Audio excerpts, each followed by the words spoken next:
50,000 years ago, people migrated to India from Africa. And they traveled across the mountains, the valleys, the coasts, the plateau. And they established themselves in different communities across the land. They lived in the forests, they lived in the deserts, they lived in the coasts, they lived next to ponds and rivers, and they established communities. And some of them exist even today. For thousands of years, they have existed in this land. We call them tribals or indigenous people. They are about 2,500 tribal communities across India. And each of these tribal community has its own way of expressing itself through art. So every tribal person that you see will have his own costume, his own tattoos, his own artwork painted on the walls of his house or her house, painted in pottery or on cloth or on leather, toys and votive offerings. These artistic forms, very unique to them, establish their identity. So imagine a country like India has over 2,500 vocabularies to explain 2,500 communities. But do we have access to them? A museum like this will enable you to access these people's lives through their art. You'll get access to their mind, to their past, to their present, to their future. Because that's what art does. Art communicates the thoughts of a people. Tribal art communicates tribal thoughts. Folk arts communicate folk thoughts. And all this comes together to create a culture. When you see art forms, you must understand how they emerged. Why do humans create art? And tribal art helps us appreciate art in its most primal form. Because art establishes us as humans. Animals don't create art, humans do. And the earliest art forms are found in cave paintings. Earliest art forms are found in jewelry made by people who lived 10,000 years ago, 20,000 years ago. They created the gods using trees and rocks and wood and clay. It's the tribal people who figured out the earliest weapons and the earliest way to contain fire and the earliest ways in which to get metal out of rocks. And they created statues of the way they imagined the gods or demons or spirits who spoke to them through trees, through plants, through animals, through stars, through water bodies. And all this is captured in their art. So when you see tribal art and folk art, you see how people imagined the world. And for them, it is part of their life. It is not a decorative object to be bought in a market. It has to be created as part of festivals, rituals, childbirth, death, marriage, festivals, summer solstice, winter solstice, spring equinox, autumn equinox, the sowing season, the harvest season. And so we get an access to their lives of pre-literate societies. They didn't have script to tell their stories, and their songs are perhaps forgotten or not heard. But what we have is their visualization of their lives, their immediate lives, their mythical lives, their heroes, their villains, their tragedies, their comedies. Art helps us see the soul of people who we otherwise don't see. Now, of course, the world is changing. Tribal art is manifesting itself in modern art. People are painting on paper, on canvas. The same art can now be part of your drawing room. You can bring it to your house. Gond art, Varli art, Bhil art, Madhubani art.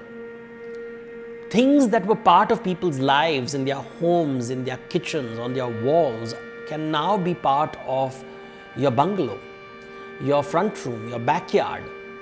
You can experience what it meant to be a person of that community, or how did they see the world. Not just Michelangelo and Leonardo da Vinci or Hussein, but artists from the Gond tribe who have made a name for themselves around the world, or from the Varli tribe, or from Madhubani art or Mithila, men and women who have now taken what was once considered part of religious ritual into the artistic aesthetic space and can be made part of our lives. So the folk and tribal arts give us access to a world which is very different from ours. These are our brothers and sisters who lived very differently, who decided to be part of nature as hunters, as foragers, who did not look at the world as we do today, commercially, commodifying everything. Perhaps these art forms saw life as sacred. These artworks were sacred. Take a glimpse of how to look at art differently in this section. Across the globe, humankind has been spinning and sharing stories since the beginning of civilization. Before there was the television or the internet, storytelling was a very popular medium of entertainment.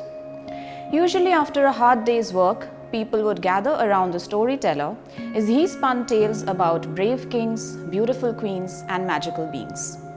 With time, these stories have taken on a variety of forms, from the humble orally transferred version to diversify into a range of creative mediums like music, dance, drama, and especially the visual arts.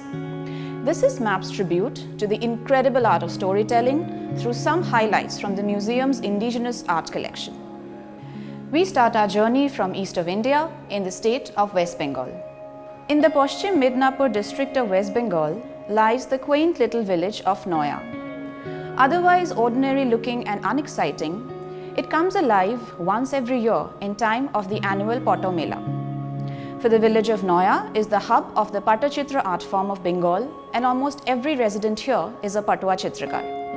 The Patuas are a group of storytellers who move from village to village, carrying their scrolls and performing in front of an audience. The scroll acting as a visual aid.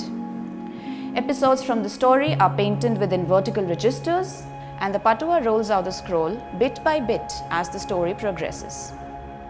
This is the Manasa Mangal Pata, a story that pays homage to the Manasa, the snake goddess.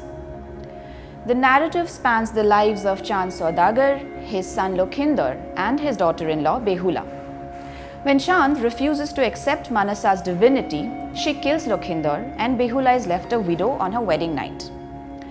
Behula's devotion towards her husband, however, pleases the goddess, and Lokhinder is brought back to life. Chand Saudagar is humbled and becomes a devotee of Manasa.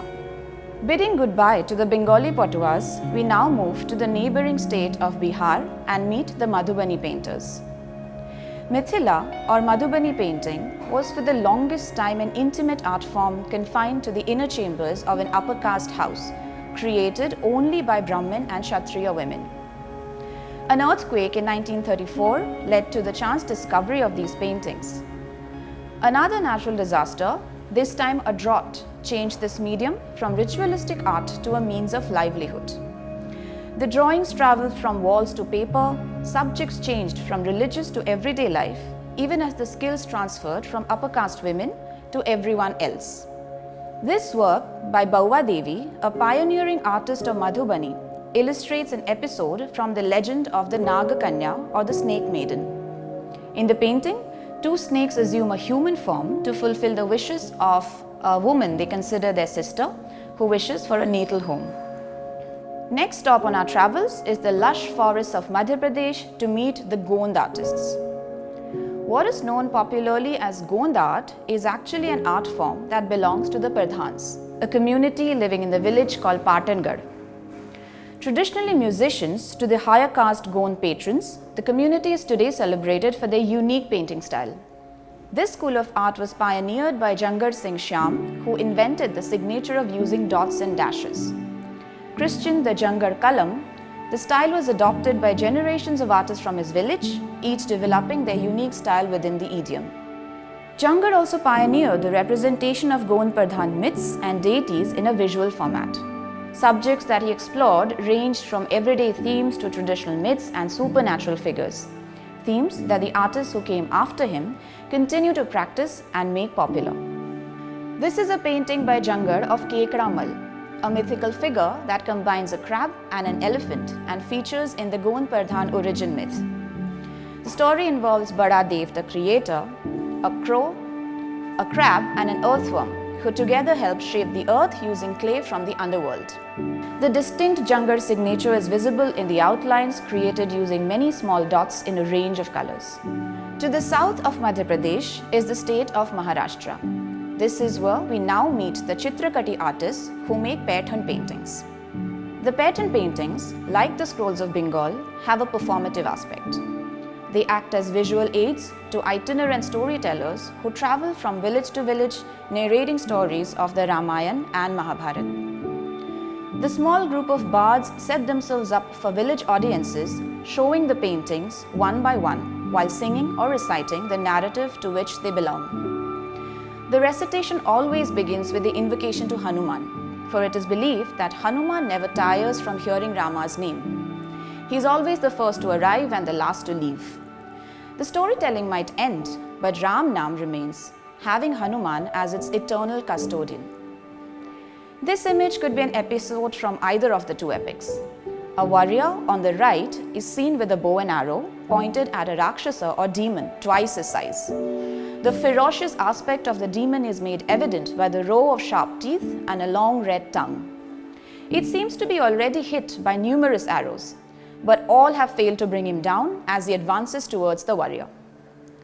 The stylized, intensely colorful and immensely innovative image is a characteristic found in all pattern paintings.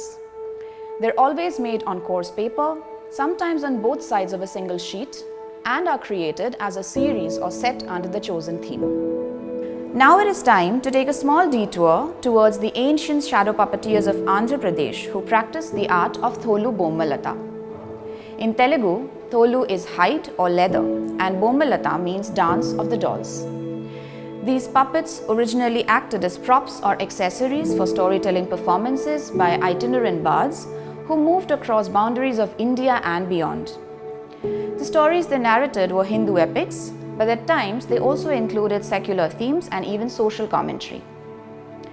Gleaming through the screen in night-long performances, these puppets would come to life through dialogue, movement and music, orchestrated by an entire team of puppeteers, usually belonging to a single family. This particular leather puppet is of Hanuman or Anjaneya, the monkey god that features prominently in the Hindu epic Ramayana. To account for shortened attention spans, shows that once went on for nights and nights are now condensed to an hour. Bright electrical lighting has replaced flickering earthen lamps, but the magical glow of the characters and their fantastical narratives still have the power to transport the audience. And finally, we dive deep down into the south and explore the masked men of Karnataka. In certain lesser-known pockets of southern Karnataka, an annual festival called the Bhutakola is the highlight of the calendar in the Tulu community. Bhutakola in the local dialect means play of the spirit. A very apt name because on those nights, forest spirits really come out to play. Men wear animal masks and are no longer mortal, but are possessed by the divine spirit. These spirits then sing and dance all night long and answer questions through the men who have received them. This is the Bhuta mask of Pili Chamundi. In Tulu, Pili is the word for tiger, and Pili Chamundi is worshipped for the protection of crops and cattle from tiger attacks. The bulging eyes, flaring nostrils and fangs are further indications of the spirit's ferocious and powerful nature. Storytelling as an artistic medium is inherently performative. Each of the traditions that were highlighted from MAP's indigenous collection hold no meaning without the right context or the accompanying performance, whether that be dance, music, theatre, or everything at once. In keeping with that spirit, here is a Yakshagana performance by Guru Bananje Sanjeeva Suvarna and the artists of Udupi Yakshagana Kendra, directed by Sharanya Ramprakash. I was reading up on various forms of theatre that existed in South India. And for me, I'm from Karnataka, so Yakshagana was one such form. And so when I came here, it was performance season during the time that I came to visit and watch Yakshagana. and the whole coastal belt was alive with performances, which used to go on every night dawn to dusk. And the performances were so contemporary. It spoke of the Ramayana, the Mahabharata, the Dwapar Yuga and the Treta Yuga, the Satya Yuga, but they spoke of today's politics. They spoke directly to the people. It was for the people, by the people. Farmers perform this form. Village people watch it. It's completely supported by the community, the local community. So for me, here was a form that was vital and immediate and raw, and that's how I discovered it. So when I saw the artwork of Ravana, Jatayu and Sita, so here is Ravana, who is abducting Sita, who is the daughter of the earth, and two natural enemies, which is the bird and the snake, are both present in the painting, and they have put their differences aside to come to the aid of Sita. So this is a very, very folk narrative, a very folk perspective of a scene in Ramayana. And for me, it resonated very, very strongly with the kind of freedom that Yakshagana also employs. So to use the same Jatayu Moksha Prasanga, centering Sita as the daughter of the earth, to whom Jatayu, the bird, comes in time of her distress. Elevating her as the divine mother was worked very well, because Yakshagana also centers itself. It has many contradictions between folk and classical. It tries to define itself. So the artwork responds to this notion through my teacher, Guru Bananjay Singh Suvarna, and his vision of Jatayu Moksha.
Ravananu Sanyasi Veshava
ಜಗವನು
ಏನು ಬಂದರು ಬರಲಿ ಎನ್ನುತ್ತಾಜ್ಞೆಯೋ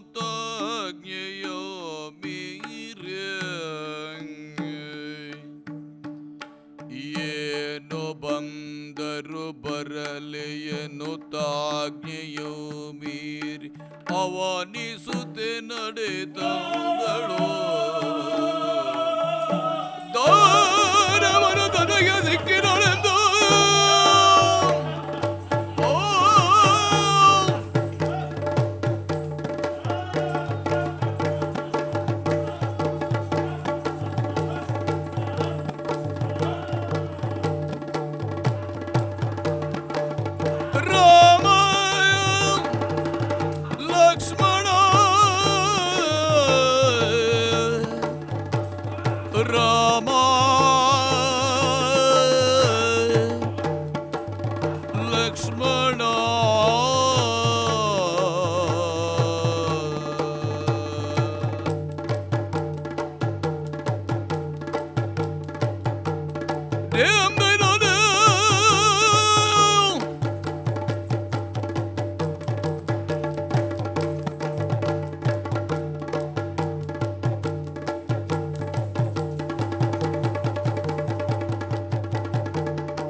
ಚರಣವನು ಕಂಡರುಗುವನಗವು ರಾಮನ ಚರಣವನು ಕಂಡರುಗುವನಗವು ಮರಣ ಬರದಿರಲೆಂದು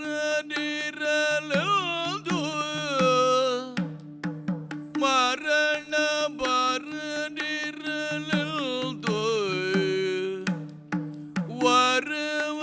ವರವನೀತಳು ಸೀತೆ ಕೊಂಡಂಬರದೆ ನಡೆದ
Linking collections around the world, Museums Without Borders is a unique digital collaboration between MAP and institutions in India and abroad.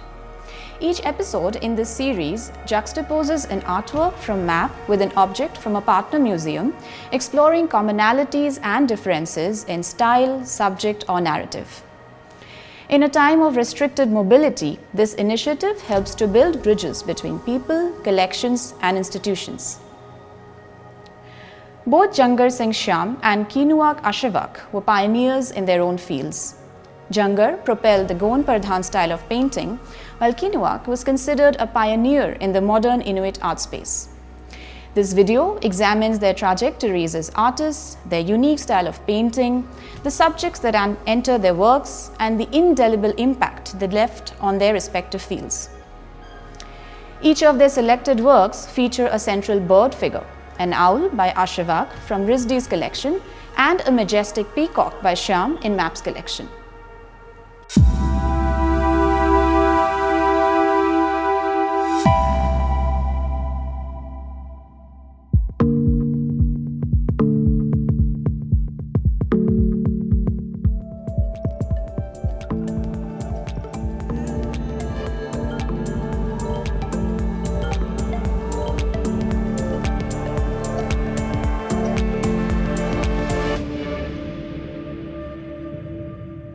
Today we look at the connections between two works that both play with our perceptions of the natural world, creating something extraordinary out of the familiar. The links between these works extend beyond subject matter, illustrating how two pioneering indigenous artists, separated by years, continents, and cultural contexts, may nevertheless have shared a common aesthetic sensibility and approach. I'm speaking from the Risdi Museum, formerly known as the Museum of Art at the Rhode Island School of Design, and situated on the ancestral territory of the Narragansett people. I want to acknowledge the many indigenous communities that have moved through this area over hundreds of generations as I speak about the celebrated Inuit artist Kenojuak Ashevak, who lived on Baffin Island between Greenland and the Canadian mainland. As I was looking through MAP's collection, I was struck by Jangarh Shyam's ingenious and joyful depictions of animals, and it reminded me of the work of many Inuit artists, but foremost among them, Kenojuak. In her magical owl of 1968, she depicts this wondrous creature standing erect, wings fully spread, looking out at the viewer with the large spherical eyes that are so typical of this species. The many-fingered crown tipped in red is a liberty taken by the artist to perhaps suggest the special significance of the owl. On this side of the Atlantic, Jangarh Shyam takes a similar license with the vibrant, multi-hued crown of his peacock. Born in Madhya Pradesh to the Pardhan community, traditionally bards who kept the mythologies and genealogies of the region alive through their storytelling and music, Jangarh Singh Shyam is one of India's best-known folk and tribal artists. He is celebrated for innovating a new artistic idiom named after him as the Jangarh Kalam, and for inaugurating the Pardhan Gond School of Painting. The Peacock, painted by Jangarh sometime around 1990, features a majestic bird with open wings. It showcases elaborate patterning, especially in the sinuous motifs that shape the feathers of the peacock. This intricacy of detail is contrasted by the firm, flat style of Kenojuak's owl. A close look at the drawing reveals the assured hand with which she outlined the owl. Using black, blue, and red felt-tip pens, she filled in those contours with long, fluid, clearly distinguishable strokes. Their direction seems intentional in showing the flow of those individual feathers of the owl. The suppleness of the marker tip is matched by the absorbency of the paper to which it's applied. As the ink seeped into that paper, it created a halo effect, which was in keeping with the kind of softness of the body of that owl. Irregularities in the drawing enliven it, such as the unmatched delineation of the amusing eyes. I find her exuberance and boldness very bewitching. The adjectives bold and exuberant are equally applicable to Jangarh's painting. Although he employed a range of dotted patterns in his work, the fragmented wave pattern, essentially radiating rows of parabolic arcs composed of dots, was one that he favored often.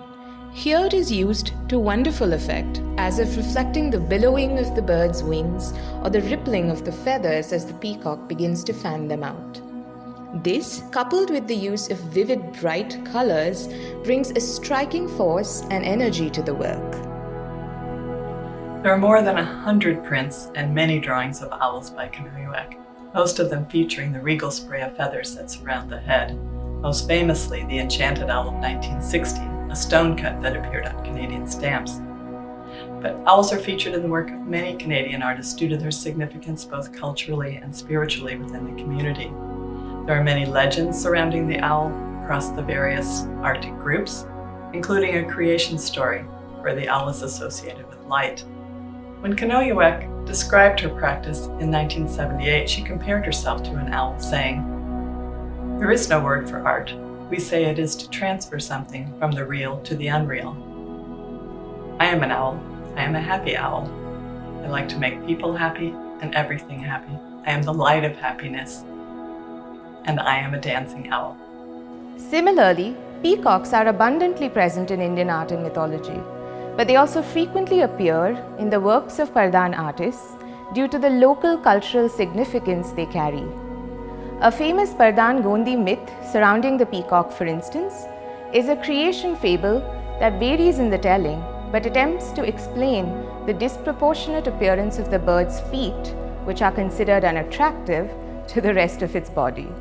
As an iconic motif, the peacock occurs repeatedly in a number of contexts in Jangarh's works. For instance, in another ink drawing made in 1998, also in Map's collection, a dancing peacock is visualized as Shiva's trident, with the three prongs formed by the wings and the elongated neck or head of the bird.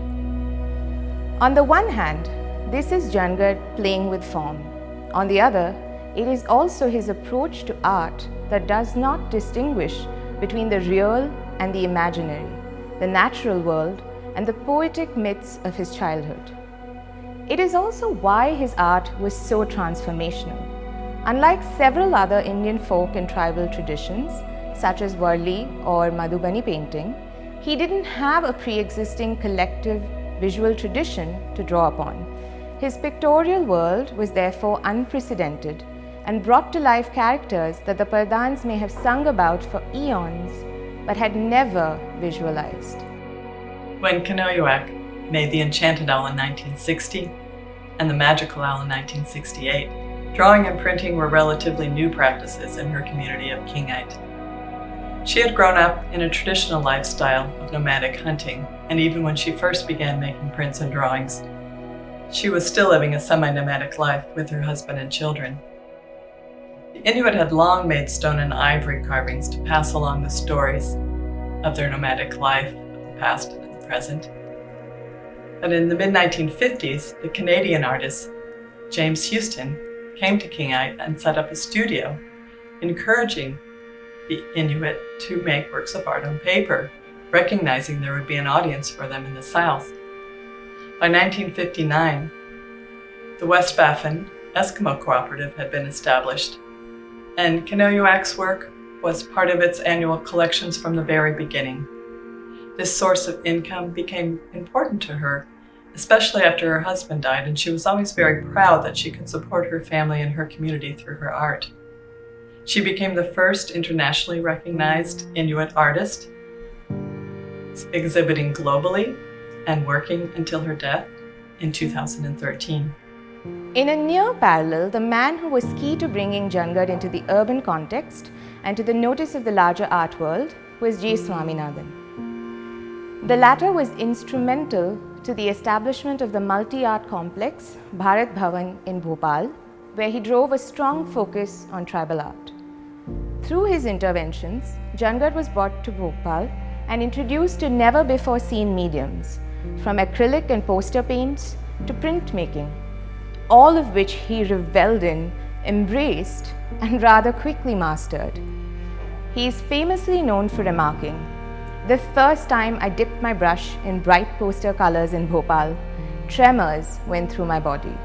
Jangarh's popularity soon spread beyond Madhya Pradesh to draw both national and international interest.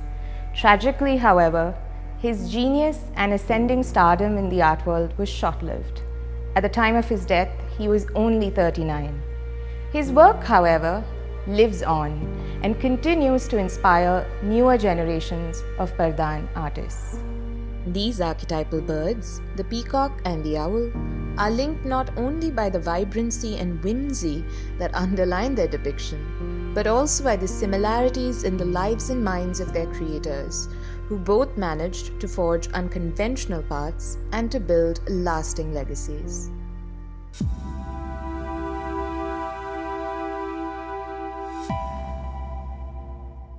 And finally, a word from our patrons whose support and guidance have been integral to MAP's journey. While traveling through Europe, I've always wondered how beautiful their museums are. And I've also double wondered why India doesn't have such beautiful museums, despite having such a rich heritage and culture. So when Prashant introduced me to Abhishek and he shared a vision, a grand vision for MAP in India, and that too in Bangalore, I was extremely excited. Museums have this, wonderful way of making our culture and heritage permanent. And what better than having a museum right in Bangalore to make our art, culture and heritage permanent. Over the last 1 year, MAP has shown significant progress. The site is right behind me where I live, and I've seen the site from having nothing at all to having a huge structure already in place in the last 1 year, ever since I got associated. So I think, MAP and the team associated with MAP has done a wonderful job despite COVID and all the challenges it has brought. I wish the team at MAP the very best to come up with a world-class museum that all of us will be proud of, and I hope it makes a big mark on the map of India.